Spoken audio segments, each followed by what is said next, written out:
সুতরাং স্মরণ করে দেওয়ার জন্য একটু পূর্বের কথাগুলি হাদিসের আলোকে ইনশাল্লাহ স্মরণ করে দিচ্ছি। 8 প্রকারের পশু কুরবানি দেওয়ার বিধান করা হয়েছে। কয় প্রকার পশু? 8 প্রকার। কয় প্রকার বলা হয়েছে? 8 প্রকার। আল্লাহ পাক তিনি বলছেন সূরা জুমার 6 নম্বর আয়াত, ওয়া আনজালা লাকুম মিনাল আনআমি সামানিয়াতা আজওয়াজ। আল্লাহ রাব্বুল আলামিন তোমাদের জন্য 8 শ্রেণীর গবাদি পশু তিনি কি করেছেন? অবতীর্ণ করেছেন, নাজিল করেছেন, তিনি তোমাদেরকে দিয়েছেন। এই আয়াতের মধ্যে পশুগুলির নাম উল্লেখ করা হয় নাই। একটি আয়াতের ব্যাখ্যা আর একটি আয়াতের মাধ্যমেই তা করা সম্ভব হয়। আল্লাহ পাক সূরা জুমারের 6 নম্বর আয়াতে শুধু 8 শ্রেণীর পশুর কথাই উল্লেখ করেছেন, নাম বলেন নাই। কিন্তু আমাদের জানা দরকার নামগুলি কি কি, ঠিক কিনা কন? ঠিক না? নামগুলি কি কি? সূরা আনআমের 143 এবং 44 নম্বর আয়াতে আল্লাহ পাক তিনি ঘোষণা করেছেন সামানিয়াতা আজওয়াজ, 8 শ্রেণীর পশু হলো মিনাল যানি ইসনাইনি ও মিনাল মাজি ইসনাইন।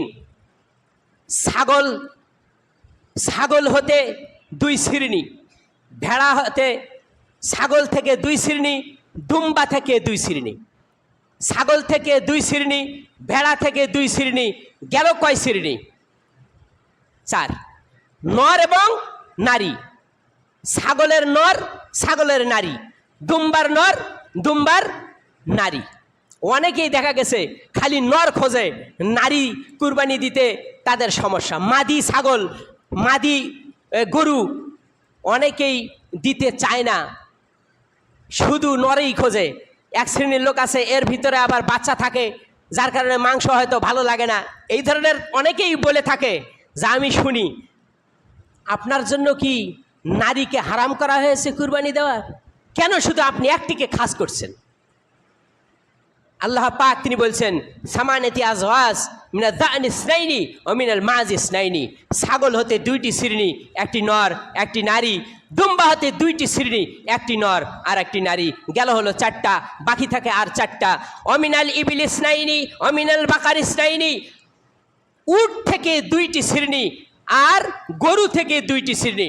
উট থেকে 2টি শ্রেণী নর এবং নারী, গরু থেকে 2টি শ্রেণী নর এবং নারী। বুঝতে পারছেন? এই মোট হলো 8টি শ্রেণী। এই 8টি শ্রেণীকে আল্লাহ রাব্বুল আলামিন কুরবানির জন্য তিনি কি করেছেন? নির্ধারণ করে দিয়েছেন, যার কারণে তিনি নাম উল্লেখ করে দিয়েছেন। ইহা ছাড়াও তো আরও অনেক পশু আছে যা খাওয়া যায়, যায় না? হরিণ খাওয়া যায় না? মহিষ খাওয়া যায় না? হালাল না হারাম? অবশ্যই হালাল, ঠিক কি না কন? এগুলির নাম এখানে উল্লেখ করা হয়েছে। এক শ্রেণীর মানুষ আছে গরুর মাংসের মধ্যে আপনার রোগ বেশি, এই জন্য মহিষ খাইতে হবে, মহিষ কুরবানি দেয়। আল্লাহু আকবার। গরুকে বাদ দিয়া মহিষ কুরবানি দেওয়া শুরু করে, অথচ আল্লাহ তাআলা এখানে নাম উল্লেখ করেন নাই, রাসূলও নাম উল্লেখ করেন নাই। তারপরেও করবে, আপনি খান, নিষেধ নাই, নিষেধ নাই, আপনি খান, মহিষের মাংস খান। কিন্তু কুরবানি হিসেবে তো আল্লাহ এখানে নির্ধারণ করেন নাই। অনেক আলেম ওলামা এটাকে জায়েজ বলেছে, অনেক আলেম ওলামা এটাকে কি বলছে? জায়েজ বলেছে। জায়েজের পক্ষে দলিল থাকতে হবে,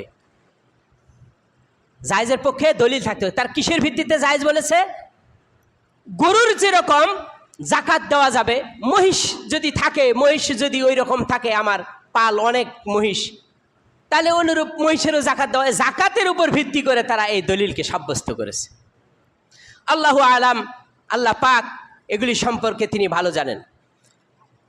ক্বালাল কুরতুবী রাহমাতুল্লাহ আলাইহি, কুরতুবী রাহমাতুল্লাহ আলাইহি তিনি আয়াতের ব্যাখ্যায় বলেছেন ওয়াল্লাযী ইউযাহহা বিহি বিইজমাইল মুসলিমিন। এই 8টি শ্রেণীর পশুর কথা উল্লেখ করা হলো। এই 8টি শ্রেণী আইম্মাতে ইজতিমাইল মুসলিমিন, সর্বপ্রকারের মুসলিম এইভাবেই যার যাতে সামর্থ্য আছে সেই সামর্থ্য অনুযায়ী সে কুরবানি দিবে। আল আজওয়াজি মিনাস সামানিয়া, যে 8টি শ্রেণী উল্লেখ করা হলো, মিনাজ যানি ওয়াল মাজি ওয়াল ইবিলি ওয়াল বাকারি, গরু থেকে, উট থেকে এবং ছাগল থেকে এবং দুম্বা থেকে, এই নর এবং নারী সহ 8টি শ্রেণীর কথা এখানে উল্লেখ করা হয়েছে। আল্লাহ রাব্বুল আলামিন আমাদের সকলকেই এই 8টি শ্রেণীর মধ্যে থেকে যার যার যেটাতে সামর্থ্য আছে সেই সামর্থ্য অনুযায়ী আমাদের কুরবানিতে কুরবানি করার তৌফিক আল্লাহ দান করুন। সকলে বলি আমিন।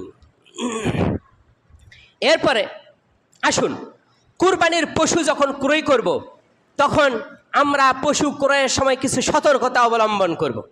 সতর্ক স্বরূপ হচ্ছে, 1 নম্বর শর্ত হলো তার দাঁত, দুধের দাঁত পড়ে গিয়া আবার নতুন দাঁত গজিয়েছে কি না। যেহেতু ওয়ান জাবিরিন ক্বাল ক্বালা রাসূলুল্লাহ সাল্লাল্লাহু আলাইহি ওয়াসাল্লাম, জাবের থেকে বর্ণিত, রাসূল সাল্লাল্লাহু আলাইহি ওয়াসাল্লাম বলেছেন, লা তাজবাহু ইল্লা মুসিন্নাতান, মুসিন্না ছাড়া তোমরা কোনো পশু কুরবানি করবে না। মুসিন্না ছাড়া কোনো পশু কুরবানি করবে না।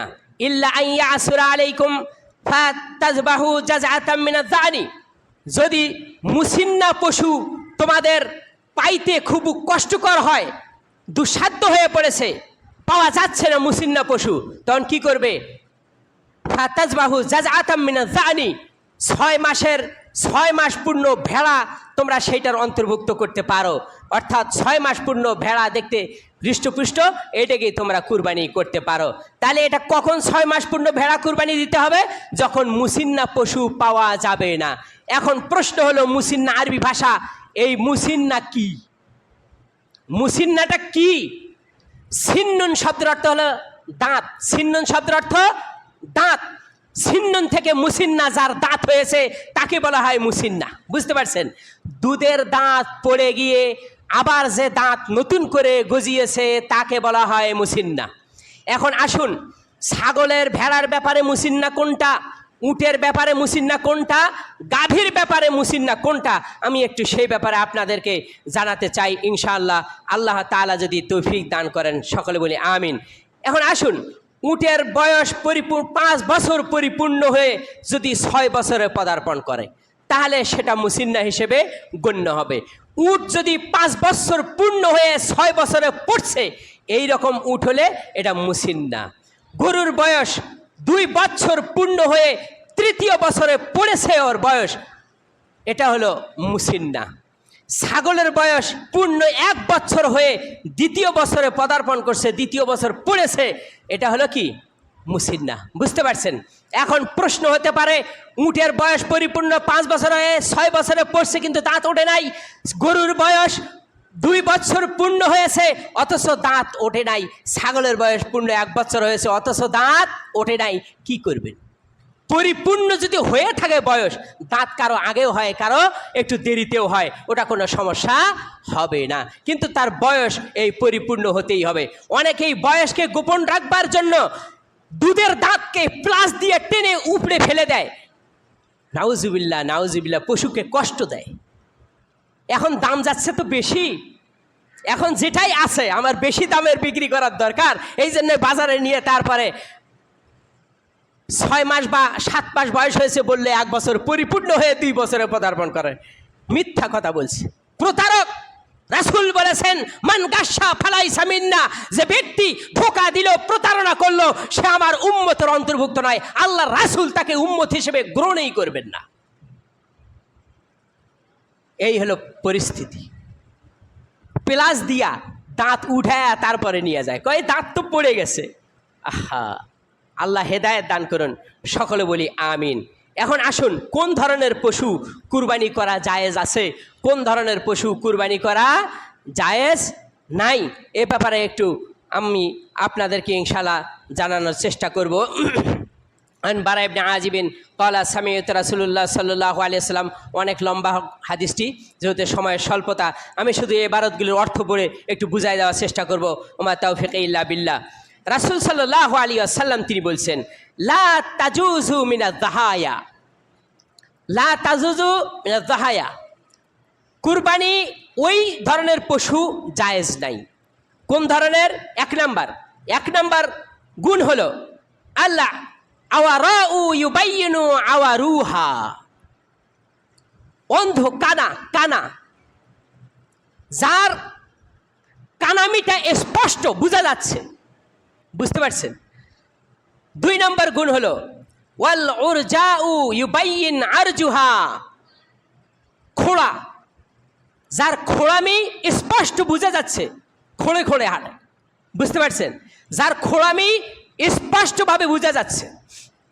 এরপরে 3 নম্বর গুণ হলো ওয়াল মারিযু ইউবাইয়িনু মারযুহা, এমন অসুস্থ যার অসুস্থতা স্পষ্টভাবে প্রমাণিত হচ্ছে।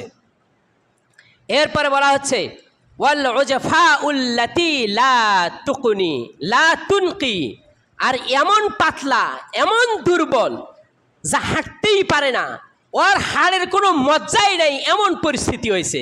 এই 4 ধরনের পশু কুরবানি চলবে না, লা তাজুজু, চলবেই না, রাসূল সাল্লাল্লাহু আলাইহি ওয়াসাল্লাম নিষেধ করেছে। অনুরূপভাবে আর একটা হাদিসে এসেছে ওয়ান আলী ইবনে আবি তালিব রাদিয়াল্লাহু তাআলা আনহু قال আমারানা রাসূল সাল্লাল্লাহু আলাইহি ওয়াসাল্লাম, আলী ইবনে আবি তালিব থেকে বর্ণিত, তিনি বলছেন রাসূল সাল্লাল্লাহু আলাইহি ওয়াসাল্লাম আমাদেরকে আদেশ দিয়েছেন কি, আন নাস্তাশরিফাল আইনা ওয়াল উজনা, আমরা পশু যখন ক্রয় করতে যাব, ছাগল হোক, ভেড়া হোক, দুম্বা হোক, উট হোক, গরু হোক, যখন কিনতে যাব তখন যেন আমরা তার চক্ষু এবং তার কান যেন ঠিকভাবে দেখে নেই, তখন যেন তার চোখ এবং তার কান যেন আমরা ঠিকভাবে দেখে নেই। বুঝতে পারছেন? ওয়ান লা নুযাহি, আমাদেরকে নিষেধ করা হয়েছে আমরা যেন কুরবানি না দেই বি মাকাবালাতিন ওয়ালা মাদাবারাতিন ওয়ালা শারকা ওয়ালা খারকা। রাসূল সাল্লাল্লাহু আলাইহি ওয়াসাল্লাম থেকে হাদিস বর্ণনা করে আলী বলতেছেন যে আমাদেরকে নিষেধ করা হয়েছে, ওই পশু কুরবানি করতে নিষেধ করা হয়েছে যে পশুর কানের অগ্রভাগ কেটে দেওয়া, অগ্রভাগ কেটে দেওয়া, সামনের দিকে কাটা আছে। তারপরে বলা হয়েছে কানের শেষ ভাগে কেটে দেওয়া। তারপরে বলা হয়েছে হয়তোবা কানটা গোলাকারে ছেদিত হতে পারে, ছিদ্রি করে দেওয়া আছে। বুঝতে পারছেন? অথবা যার কান পাশের দিক থেকে ফেড়ে দেওয়া আছে, কান সামনের দিকে কাটা, কান শেষের দিকে কাটা, কান ছেদন করা, ছিদ্র করা এবং কানটা ফেড়ে দেওয়া, এই ধরনের পশু কুরবানি চলবে না, চলবে না, চলবে না। বুঝতে পারছেন? কান কাটে কেন? এটা হলো একটা শয়তানের পক্ষ থেকে একটা ইলহাম। ওই পশুটি যাতে কোনো কঠিন রোগে আক্রান্ত না হয় সেই জন্যই ওর কান কাটে, কান কেটে দেয়, ছিদ্রি করে দেয়, ফেড়ে দেয়, এইরকম কাজ করে। দেখবেন এক শ্রেণীর মানুষও আছে যে মানুষেরও কিন্তু এই কানের নতিতে ছেদা আছে, আবার রিং ঝুলিয়ে রাখছে। কেন তার জানেন? কারণটা কি জানেন? আল্লাহর, এটা কিন্তু সূরা আনামের মধ্যে, আপনার সূরা আন-নিসার মধ্যে আছে। যাই হোক, কান মানুষও এরকম ছেদন করে, রিং ঝুলায়। তার কারণটা হলো দেখবেন ওর বাপ মায়ের প্রথম সন্তান মারা গেছে, এই সন্তানটি যাতে মারা না যায় এই জন্য এই কান ছিদ্রি করে, রিং ঝুলাই দেয়। বুঝতে পারছেন? শিরক, এটা হলো শিরক। এই ধরনের পশুও আছে মানুষ, কোনো একটা বিপদ যাতে না আসে, এই পশু, আগের পশু মরে গেছে, এই পশুর উপর যাতে বিপদ না আসে কান কাইটা দেয়, ফেড়ে দেয়, ছিদ্রি করে দেয়। বুঝতে পারছেন? শিরক। এই ধরনের পশু কুরবানি করা নিষেধ। বাজারে যাবেন, বিরক্ত হচ্ছেন, আর 2-1 মিনিট বাজারে যাবেন, পশু ক্রয় করতে গিয়ে দেখবেন যে যতগুলো আবার আছে, কোনো কোনো গরুর কান কিন্তু কালা থাকে, থাকে না, ছিদ্রি আছে। বিক্রেতা কি করে? আমের গাছের আটা নিয়া এই ছিদ্রির মধ্যে ভরে দেয়। বুঝতে পারছেন? কানে ছিদ্রিতে ভরে দিয়া তারপরে পশুর গায়ের থেকে কিছু লোম নাই এরম ছিঁড়ে ছিঁড়ে নিয়ে ওই আটার মধ্যে লাগাইয়া দেয়। বুঝতে তো আর পারে না। দেখেন কত বড় প্রতারক। বেশি দামের আশায়, বিরক্ত হচ্ছেন আপনারা? বেশি দামের আশায় এই কাজ করে। একবার ওই রকম আপনার কে যেন নিয়ে গেছে, নিয়ে যাওয়ার পরে তখন কানটা একটু ভালো করে ধরছে, এরকম করে আপনার আটা তখন গেছে পড়ে, শুকায় গেছে, আটা তো তখন পড়ে গেছে। দেখছে, এই কিরে কান ছিদ্র, এই বেটা এটা আনছত কি জন্য? কয়ে এটা তো আনছিলাম এই জন্য, এখন কি করবো আর, এটা নিয়ে চলে যা, এটা জায়েজ নাই এটা কুরবানি করার। হায় রে অবস্থা। আর এক শ্রেণীর মানুষ দ্বিধাদ্বন্দ্বের মধ্যে পড়ে থাকে যে পশুর নাক ছেদন করা আছে, লাগাম পরা, এ পশু চলবে কিনা? 100 বার চলবে, কোনো সমস্যা হবে না। যেটা নিষেধ তার নাম এখানে উল্লেখ করা হয়েছে। উত্তরবঙ্গের পশুগুলি, গরু, বড় বড় পশু, বড় বড় গরু, এগুলো যদি আপনার নাক যদি লাগাম না পরায়, ছেদন যদি না করে, তাহলে ওটাকে কন্ট্রোল করা খুব কষ্ট হয়ে যায়, ওটা কোনো সমস্যা হবে না। ইনশাআল্লাহ আল্লাহ তাআলা আমাদের সকলকেই এইভাবে কুরবানির পশুগুলি নিখুঁতভাবে ক্রয় করার তৌফিক আল্লাহ